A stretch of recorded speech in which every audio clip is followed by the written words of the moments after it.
What's up, everybody? Tim Anderson here, aka Renfell. Welcome to the first episode in my new series where I am exploring something new for the first time, and I'm doing it in a live format in the sense that we're going to be doing this together. Um, Pathfinder, which I've never played before. I've never indulged in either the Pathfinder or the Starfinder worlds. I've only ever played the Pathfinder games from Owlcat Studios. The Pathfinder Kingmaker and Wrath of the Righteous. But with all the tabletop stuff that's come up in the past couple of weeks, it got me wanting to start something new. And I was torn between Pathfinder and Starfinder. I've still yet to make my final decision, but one of the things I'm doing is getting myself up to speed with the worlds of the Pathfinder and Starfinder universes. Now, here's the most important thing you need to know about me and what is guiding my decision. It has nothing to do with the rules. I don't care if it's. I've had all these people talk about, oh, first edition Pathfinder is better than 1.E, and second edition is better, and Starfinder suffers because it's not 2.0 or whatever. I don't care about any of that. What I care about is lore and story. Rules can be modified. Rules can be adapted. You can add rules, drop rules. The rules are always just there as a way to play the game, and you can always just, fudge them as you go. But story is what is most important to me as a player.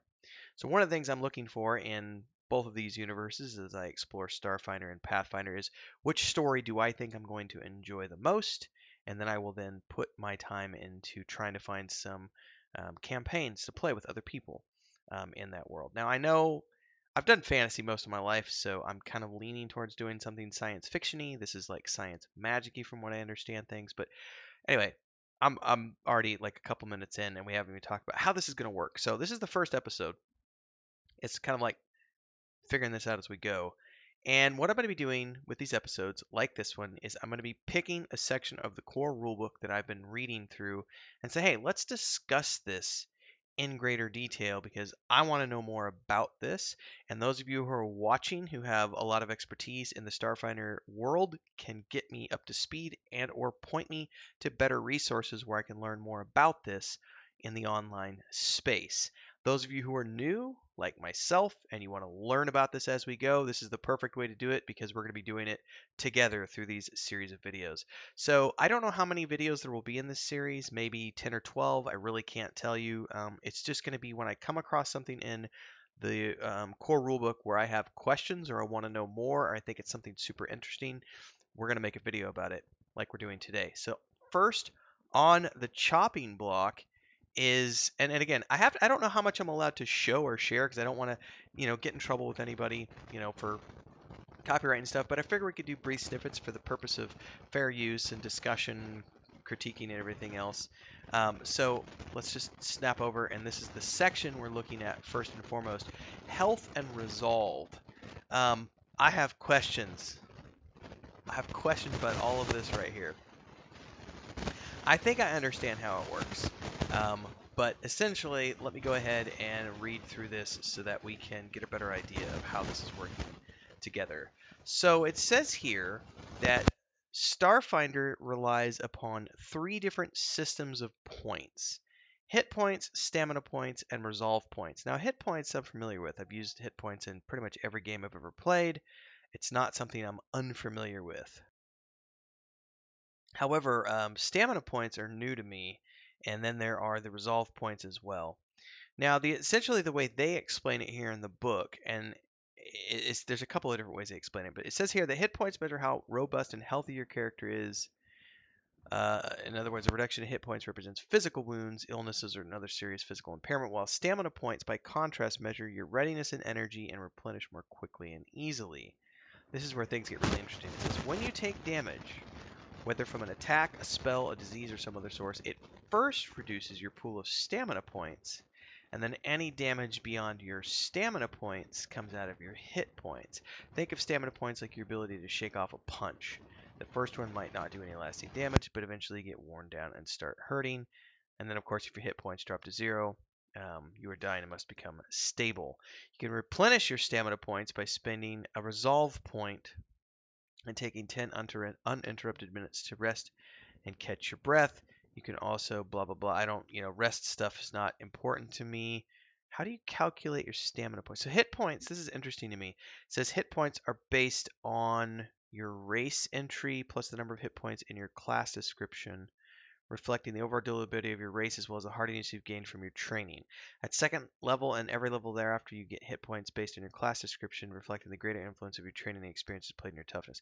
So that's kind of cool. Rather than hit points being based on your constitution, it's based, um, or being modified by your constitution, I should say, it's based on your class and level. That's really cool. So that's similar to what we see in other, but we're not getting a bonus from the Constitution. Instead, it says here that your stamina points are determined by your Constitution score and your class. It says you gain a number of stamina points equal to the stamina point value listed in your class description, plus your Constitution modifier. Even if your modifier is negative, the total amount gained can never be less than 0. Okay, that's good to know. So you can't go negative. Then it says, as resolve points are an intrinsic reservoir of grit and luck tied to your talents that enhance your class. Pool of resolve points allow you to carry on even when everything seems lost. Spending and regaining resolve points.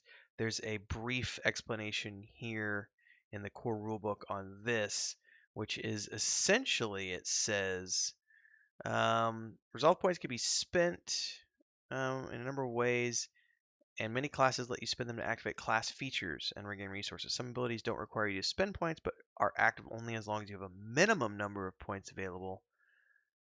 Okay.